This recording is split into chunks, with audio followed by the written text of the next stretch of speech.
Good morning, everyone. It's Julia at Farmhouse Harvest.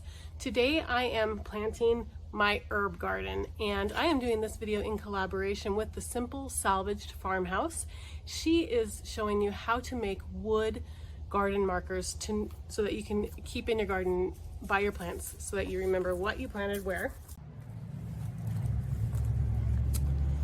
So welcome to my little garden. This is my temporary garden.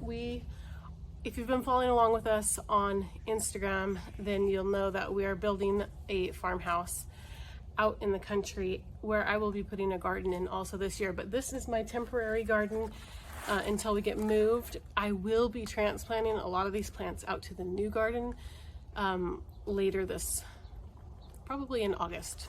So whatever's still in season we will be taking, or whatever's perennial we will be taking, which we are definitely planting some perennials today. But today we are planting basils, so I've got 4 of those. I am going to be including in this herb garden a couple heirloom tomato varieties, because when you plant them by herbs like sage, thyme, and basil, you get those flavors, hints of those flavors in your tomatoes, and it makes them extra good. So we've got the variety, the tomato black crim, which is the short description, black crim heirloom tomato. So I've got a few of those, excited about that. I do have 2 different types of thyme, English thyme, and I believe I got a golden lemon thyme, so I'm super excited about that, and the English thyme, which they look very different from each other. And then I've got a few sage plants, and I did get a cucumber, which I won't be putting in this garden, and a couple rosemaries. Actually, yep, a couple rosemaries. So we will go ahead and get this lined out in the garden bed behind me. Now, these garden beds I did prepare last winter by covering. I actually covered them with just pieces of, what is this stuff called? Fake grass that we had used on another DIY project. And I had some big long strips left over, and they just made great covers for these garden beds. Are probably 3 feet by, they're probably 3 feet by 20 feet. They're pretty long. And I covered them for the winter after weeding them after harvest last spring. And that just keeps the microorganisms and bugs and everything in the soil, worms, everything really healthy over the winter, so that the soil is healthy for planting in the spring. So without further ado, let's get this lined out and get started.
So I live in Idaho, and we can't plant outside until after Mother's Day, but this year was actually a little bit colder and unusual. So we did get snow. The local rule is to not plant until the snow is melted off Squaw Butte, which is the mountain just to our east. And it did get snow on there after Mother's Day. So I am about 2 weeks short for putting my garden in this year, but it's been a weird spring. So because of that, I like to buy starts. I have not been extremely successful with planting by seed indoors and then hardening them off to plant in the garden. I usually kill them. I've only had a few survive, so I have to get that down. But I have great success with getting the starts already started and then getting them in. They've already grown quite a bit, and so we do, by Halloween we're freezing, so everything that's needs to be harvested by Halloween. So there's a lot of things that, especially like watermelon, melons, and those things that if you plant them by seed, you're not gonna probably get anything because they take too long to ripen. So I like to buy starts.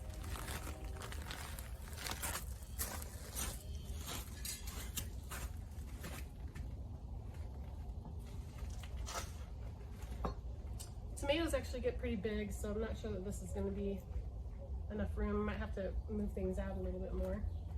But we'll start with our thyme.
You always want to pull the roots up when you're planting.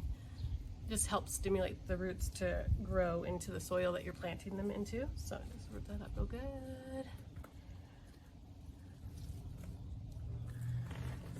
There.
I'm just kind of breaking up any clumps in my hands before I spread it around the outside of the plant here. Basil. Make sure that's nice and tucked in. And I did put 2 basils here, and then tomatoes get pretty big, so you got to make sure to give them plenty of room. We will be putting a cage around this one also. So you want to probably give each tomato plant at least 3 feet by 3 feet. And of course, you can also keep them smaller by trimming them. Tomatoes get huge if you don't keep them pruned. So you see how there's a little leaf growing right here? That ends up being its own new, it can make a whole new tomato bush. So tomato bushes can get huge if you don't keep those out. If you keep them out, they will actually grow up a string, and you can tie a string above them and they get pretty tall. If you don't take those out, then they get super wide and a little out of control.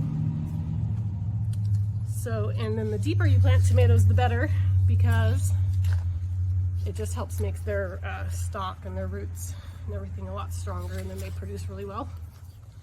So we're going to bury this girl deep.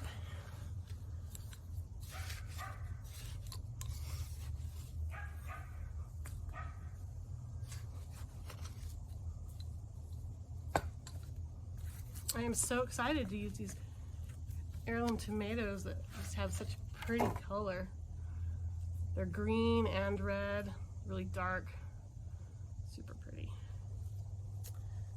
Bury that nice and deep.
So some of these herbs are perennial, like the sage, and the rosemary will be perennial here, and I believe the thyme will be perennial also.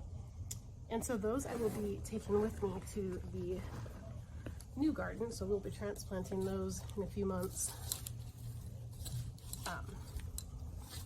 But you want to keep that in mind when you're laying out your garden, where you want the plants to be for a long-term basis if they're perennial plants.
All right, well, I hope you enjoyed this video, Planting Herbs with Me.